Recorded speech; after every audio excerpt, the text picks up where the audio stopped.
Hello friends, welcome back. We are doing another back to basics video. Check out the other two videos that I have where we focus on being a good notary first, because everybody wants to make money, but not everybody wants to learn the skill, or people don't focus on learning that skill first before they go outside in these notary streets. And so today's topic is again something that I see a lot of people struggle with, and that is when to refuse a notarization. Yes, you can refuse a notarization. So saying no is basically just a part of the job. I know it might seem like refusing a notarization means that you're being difficult, you might be losing money, you're being rude. None of those things are true. The truth is, refusing a notarization is probably the most professional thing that you can do. You're not hired to please anybody, and you're here to protect the integrity of the document and the public, right?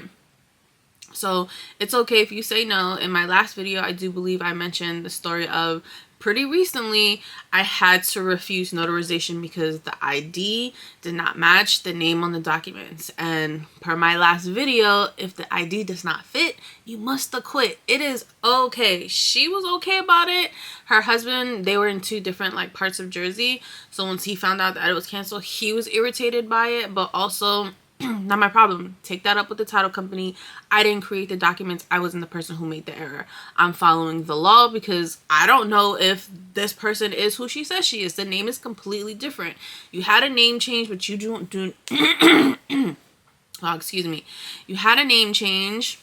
That's cool. People change their names. However, that the document should have either reflect that or had an FKA formerly known as, and the documents did not reflect that. So therefore, this girly cannot move forward. I've seen people do it. I've had someone do it that I've contracted, and that's a big no-no. So don't do that. Don't risk your license, risk your commission. Excuse me, not license. Don't risk your commission because you're too afraid to say no. This is not the time to people please. It is okay for you to say no. Follow your notarial laws. Please follow the laws. All right. Wow. So you must refuse. Here are some situations where you have to refuse, adjourn the signing, and again, it's okay if you have to come back, whatever the case may be, organize that with the signer. You guys can figure it out, but in that moment where it's non-negotiable, here are some situations where, again, like I said, that it's going to be non-negotiable. The signer does not have valid ID. So in the state of New Jersey, it can be expired, but it has to be within the last 3 years that the document was expired. If it's over that, you can't use it. If your state is strict on not having that, then excuse me, then the answer is no. You're going to have to refuse. You're going to have to refuse the notarization. So if it's not valid, if it's not them, the names don't match, you're going to have to refuse the signing. The ID doesn't match the document, you're going to have to refuse the signing. The signer is not physically present. So one of my mentees recently went out there to notarize a document, and everyone's name who was on the document wasn't present. They were being pressured by the attorney that was on the phone to sign the document as is, although everyone isn't present. And wow, since you can't do that, you can sign out the names of the person who's not present, and they can get they can basically merge the document. So you must refuse if I'm going to give you some items that are non-negotiable, and it's okay for you to refuse the notarization. So number one, if you watch my first video, not having valid ID. If the ID is not valid, it is expired. Jersey has 3 years that you can still use an expired ID. So if I had a 5-year expired ID, I can't use that. If your state doesn't have a law like that, then you can't use an expired ID at all. So make sure to check your journals. Make sure to check your notarial laws and check that out to see if you have, what are your rules and regulations regarding expired ID. If the ID does not match the document. Now, I'm not saying if it says John Doe, but the ID says John John Adams Doe, it can say John A. Doe. Yeah, so if the name doesn't match the document of the ID, one of the signers is not physically present. I mentioned earlier with the situation that I had to refuse a notarization,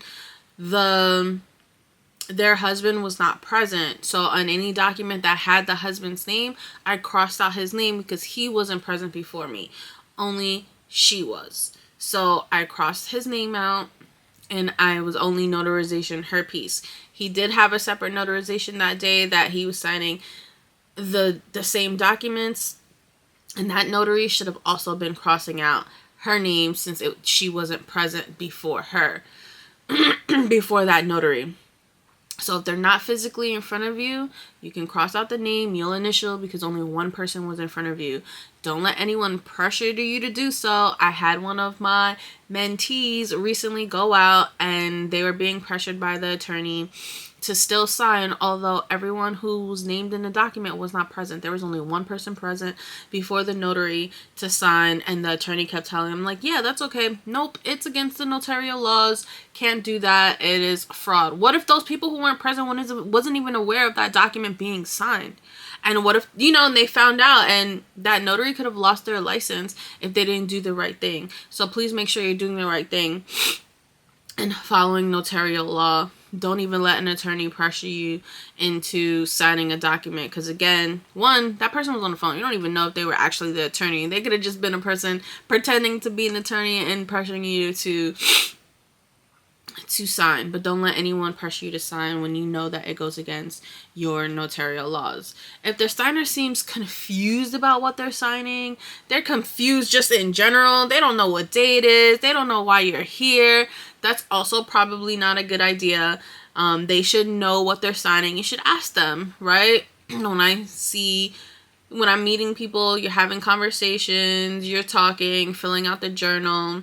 And when they lean on the elderly side, I ask them, hi, do you know who I am? Why am I here today? And they can, yeah, you're the notary who came to sign my power of attorney today. Great. Do you know what day it is? What time it is?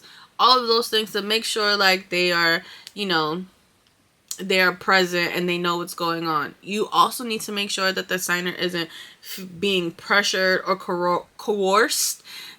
Usually when I ask that question, people tend to laugh because they're like, no, of course not. I've never had anyone that seems that they were being pressured to sign a document. However, you can tell, like, if it doesn't feel kosher, it is okay for you to walk out. I haven't had a situation to where I had to adjourn a signing because it seemed as though a signer felt pressure to sign. Oof, I hope I don't ever have to feel like that because that may be awkward. But I haven't had to deal with that yet.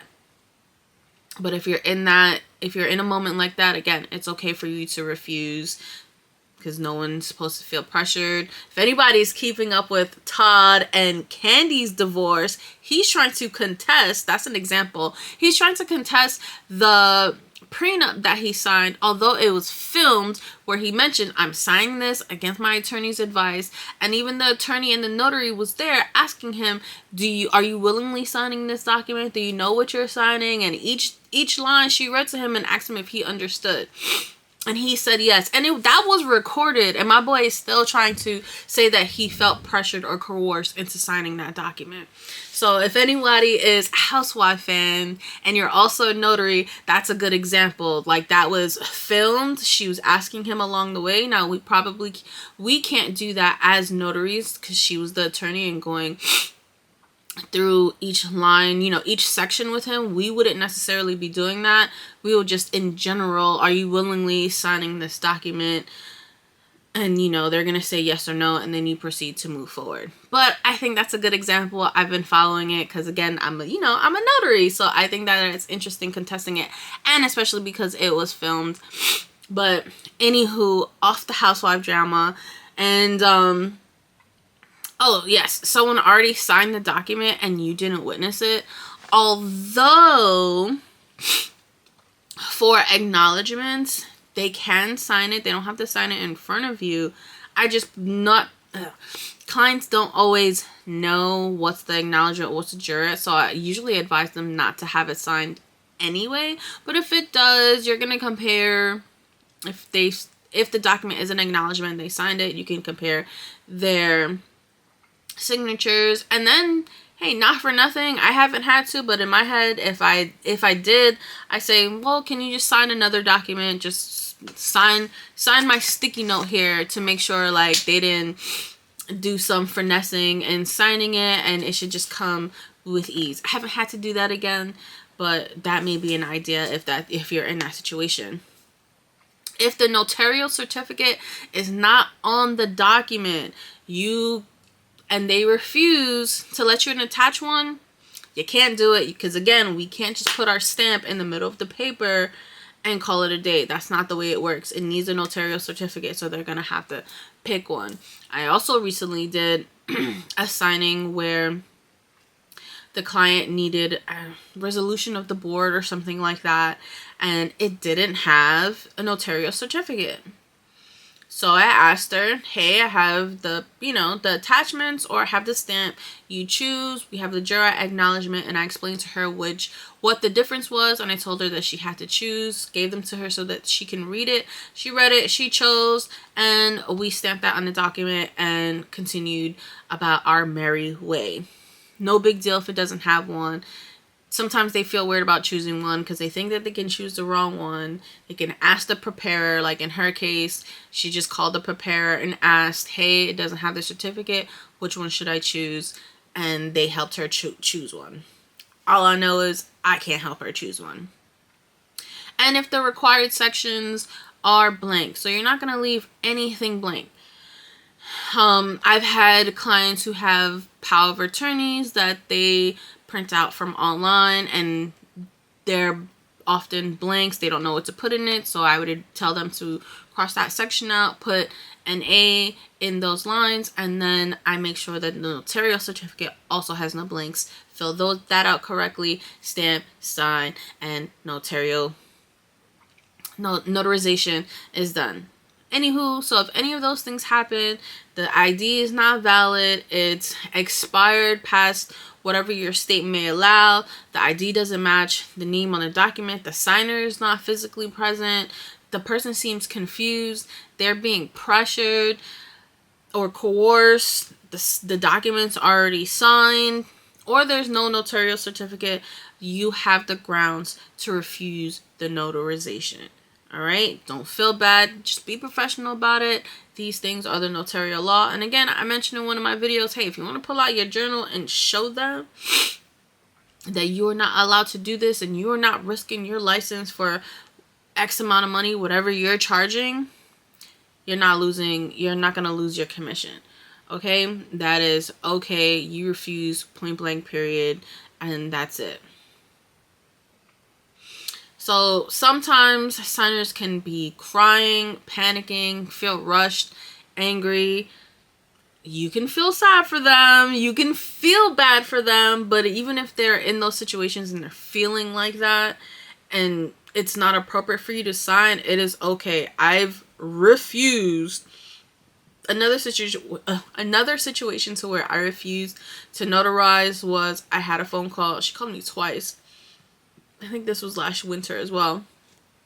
She called me and her husband was in an accident. Now he's incapacitated. She needs a power of attorney to do whatever she needed to do.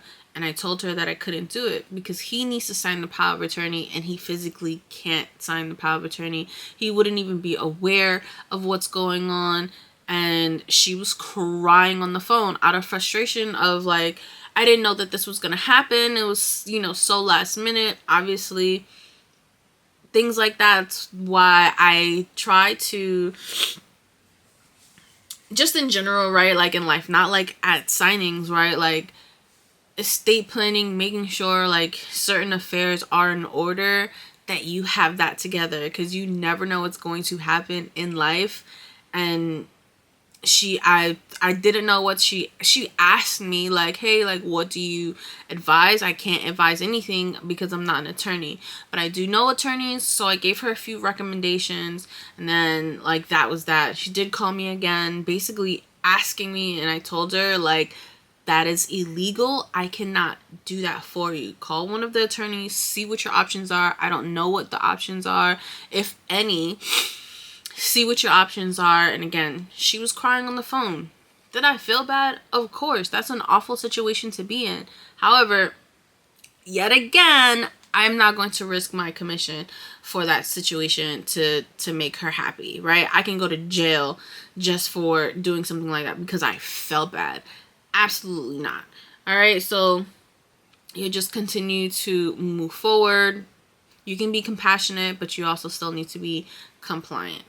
All right, and the refusal, it protects you. When you have to refuse a notarization, again, if they feel like you're difficult and want to ask another notary to do it, let that other notary risk their commission. It's whatever money, dollars that it is. It's not worth you getting the fine. It's not worth you losing your commission and having to find something else to do to make money.